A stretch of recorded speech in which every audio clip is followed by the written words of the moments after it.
जी हाँ, बिल्कुल बता दें, अगर जेपीसी जांच होती तो काफ़ी कुछ निकल कर सामने आएगा। जेपीसी जांच का ही मतलब है कि घोटाले को लेकर जांच करना, यानी कि साफ तौर पर ज़ाहिर है कि मोदी सरकार अगर जांच नहीं करवा रही है तो कहीं ना कहीं वो इस घोटाले से घिरी हुई है और इस तरह से वो अडानी को बचाना चाहती है। अगर अडानी बचता है तो कहीं ना कहीं उनके राज भी नहीं खुलेंगे और विपक्ष पर हमलावर हो के कहीं ना कहीं इन मुद्दों को दबाना भी है। तो यही वजह है कि जेपीसी जाँच नहीं हो रही है।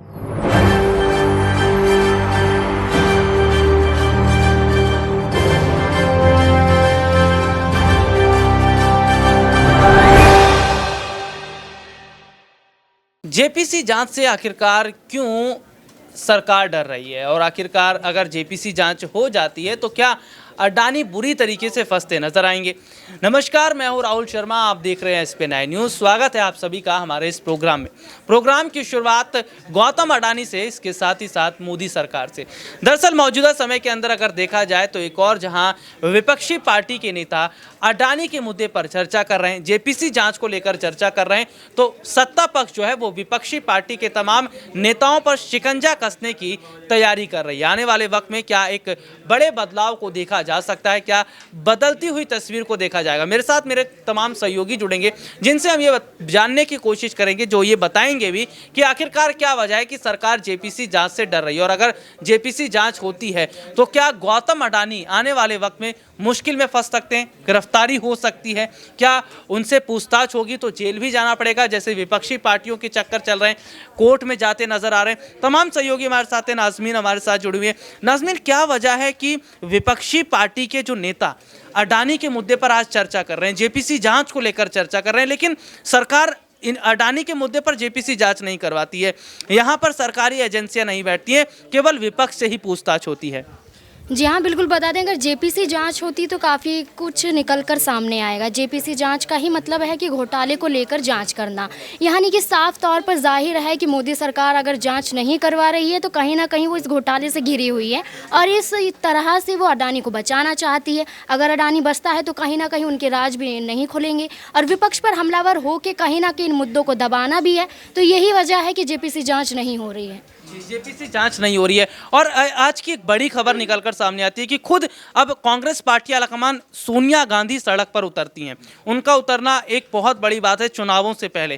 क्या आज कांग्रेस जिस तरीके से एकजुट हो पड़ी है और कांग्रेस पार्टी सड़क से संसद तक एक बार फिर मार्च उन्होंने निकाला है, प्रोटेस्ट किया है, क्या विपक्ष का लगातार दबाव सरकार पर पड़ रहा है? तो क्या ऐसे में मजबूर हो जाएगी सरकार जेपीसी जांच को लेकर, और अगर होती है जेपीसी जांच तो क्या मोदी सरकार भी फंसती नजर आएगी? देखिए, जेपीसी जांच होती है तो मोदी सरकार तो वाकई फंसती हुई नजर आएगी, लेकिन कहीं ना कहीं विपक्ष का हमलावर होना ये दिखाता है कि वो इस मुद्दे को दबने नहीं देना चाहती है, लगातार इस मुद्दे को उठा रही है। ताकि यहाँ पर आपको बता दें कि एक तरफ जहाँ राहुल से माफ़ी मांगने की बात को लेकर मोदी सरकार की तरफ से हमलावर रहे हैं ज़्यादातर, वहीं देखा जा रहा था कि कहीं ना कहीं अडानी के मुद्दे को दबाया जा रहा था। इसलिए अब विपक्ष भी पूरी तरह से तैयार हो गई है कि हम भी इस मुद्दे को दबने नहीं देंगे और लगातार इसको इतना उठाएंगे कि जनता खुद आके बोलेगी कि अडानी के मुद्दे को उजागर करिए, आखिरकार आपका रिश्ता क्या है उनसे जो आप उन्हें छुपा रहे हैं, क्यों जेपीसी जांच नहीं हो रही है, जेपीसी जांच होनी चाहिए। इन सभी मुद्दों को लेकर विपक्ष अब लगातार सड़क पर उतर चुका है, जो सोनिया गांधी के जरिए हम देख रहे हैं। जी, बहुत बहुत शुक्रिया आपका। और देखिए, लगातार हम देख रहे हैं कि विपक्ष जिस तरीके से हमलावर है, क्या विपक्ष का हमलावर रहना ये बताता है कि मुश्किलें अब वाकई आने वाले वक्त में सरकार की बढ़ती नजर आएंगी। मेरे साथ मेरे खास सहयोगी ऋतिक भी जुड़ेंगे। ऋतिक, बहुत बहुत स्वागत है पहले आपका। और अडानी का मुद्दा क्या चुनावों पर असर पड़ेगा? 2024 पर अगर फर्क पड़ता है तो क्या प्रधानमंत्री नरेंद्र मोदी की कुर्सी खतरे में है? देखिए, लगातार यहाँ पर देखा जाए तो 2024 के पहले विपक्ष के हाथों में एक बड़ा मुद्दा लगा, जो है अडानी। अगर ये अडानी मुद्दा काफ़ी समय तक चलता है तो कहीं ना कहीं यहाँ पर देखा जाए तो कांग्रेस को जो है बढ़त हासिल हो सकती है। लेकिन साफ तौर पर देखा जाए तो जो जेपीसी की मांग की जा रही है, अगर समिति बैठती है, टीम गठित की जाती है, तो यहाँ पर बीजेपी सरकार को झटका लग सकता है, क्योंकि लगातार देखा गया कि जब जेपीसी गठित की गई है तब सरकार जो है गिरी है। और यहाँ पर अगर जेपीसी की जाँच होती है और अगर अडानी और मोदी के जो रिश्ते हैं जिस पर विपक्ष लगातार हमलेबार है उसमें कुछ खुलता है तो यहाँ पर साफ तौर पर देखा जा सकता है कि बीजेपी सरकार गिर जाएगी। तो जो 2024 का सिनेरियो हम देख रहे हैं, जो देख रहे हैं कि बीजेपी पार्टी जीतती हुई नजर आ रही है, उसमें काफ़ी कुछ फर्क पड़ सकता है। राहुल सर जी, मेरा एक सवाल आपसे ये भी रहेगा कि विपक्ष इन दिनों माइक ऑफ की चर्चा बहुत कर रहा है, क्योंकि हम देख रहे हैं कि माइक ऑफ भी किए जा रहे हैं और माइक को तोड़ा भी जा रहा है। क्या वजह है कि विपक्ष की आवाज़ को लोकतंत्र के अंदर इस तरीके से दबाया जा रहा है? संसद जहां पर विपक्षी पार्टी जनता के मुद्दों को उठाते हैं, क्या इस तरीके से विपक्ष के माइक को ऑफ कर देना या विपक्ष को कहीं ना कहीं डराना, क्या ये बताता है कि आने वाले वक्त में केवल मी माई और माई सेल्फ वाली स्थिति रहेगी जो प्रधानमंत्री नरेंद्र मोदी के लिए इस्तेमाल की जा रही है? कि लगातार देखा जाए तो लोकतंत्र में सत्ता पक्ष और विपक्ष दोनों का होना जरूरी है। विकल्पों की उपलब्धता ही स्वतंत्रता है। यहाँ पर कहीं ना कहीं देखा जाए तो विकल्प और स्वतंत्रता दोनों को खत्म करने का प्रयास किया जा रहा है। देखिए, लोकसभा में जब सदन सत्र चलता है तो कहीं ना कहीं ये ध्यान रखना पड़ता है कि हम लोग सदन शस्त्र क्यों चलाते हैं, क्योंकि वहाँ पर कई सारे सवाल खड़े हो सकें, कई सारे सवालों का हल मिल सके। लेकिन लगातार देखा जाए तो सदन से अनुशासनहीनता की बात कर लो, जो खबरों की बात कर लो, यहाँ पर सदन सत्र जो है माइक फेंके जा रहे हैं, तोड़े जा रहे हैं, ये क्या है? ये कौन सी राजनीति यहाँ पर चल रही है? ना विपक्ष को बोलने दिया जा रहा है, ना सत्ता पक्ष अपनी बात को रखा जा रहा है। तो कहीं ना कहीं राहुल गांधी जो बात खड़ी करते हैं, जो सवाल खड़ा करते हैं कि आज उनकी माइक को ऑफ कर दिया जाता है, उनकी आवाज़ को दबा दिया जाता है, इसकी तस्वीर हमने आज भी देखी। 1819 मिनट तक जो है सत्र चलता है, इसके बावजूद भी पीठासीन अधिकारी माइक को बंद रखती है। कौन सी राजनीति है?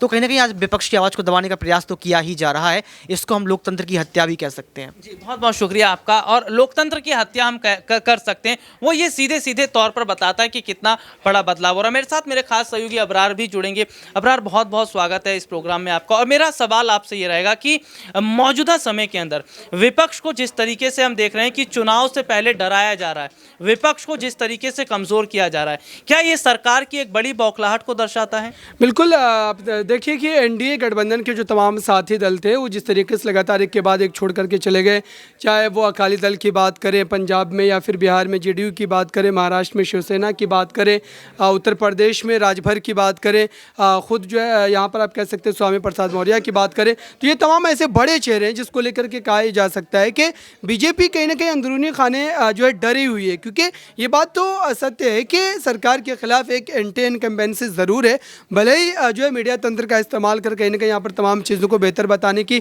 कोशिश जो है वो ज़रूर की जाती है, लेकिन एक डर जो है सरकार के भीतर ज़रूर बना हुआ है।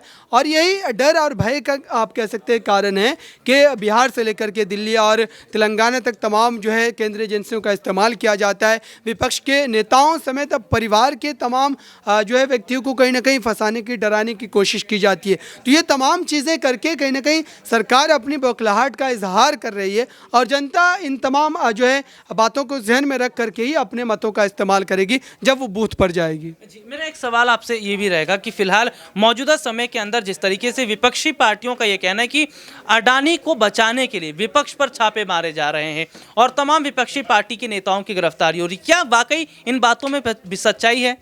देखिए, जिस तरीके से जो है अगर गुजरात की सियासत की बात करें तो गुजरात में प्रधानमंत्री नरेंद्र मोदी के साथ जो मधुर ताल्लुकात थे जो है गौतम अडानी के, वो किसी से ढका छिपा नहीं है। और अभी भी अगर बात की जाए तो बीजेपी का जो रवैया लगातार देखने को मिलता है, चाहे उनके नेताओं पर आरोप लगे या फिर उनके किसी मंत्री पर आरोप लगे, तो किस तरीके से पूरा सरकारी तंत्र जो बचाने में लग जाता है।